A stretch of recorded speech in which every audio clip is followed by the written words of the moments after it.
Hi guys, চলে এসছে আরও একটা নতুন মিনি ব্লগ নিয়ে। সেদিনকে আমি যাচ্ছিলাম আমার বদ্দির বাড়ি চন্দননগরে।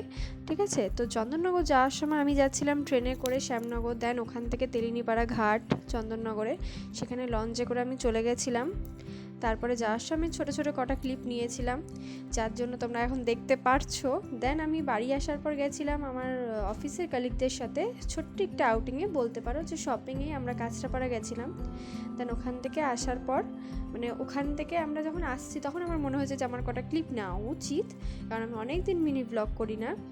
আর এবং আমরা এটাও চেক করছিলাম যে আমরা গরমে কতটা ঘেমে গেছি, আমাদের মুখ চোখের অবস্থা কি হয়ে গেছে, খুবই বাজে লাগছে। আমি তো শুধু বলছিলাম আমাকে ভাল লাগছে না, আর পায়েল দিয়েও বলছে আমাকে ভাল লাগছে না।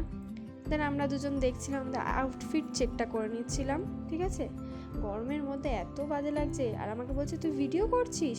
বাবা, আমাকে তো একদম ভাল লাগছে না, কিন্তু সত্যি বলতে ওনাকে খুবই সুন্দর লাগছে, তাও উনি এরম করে।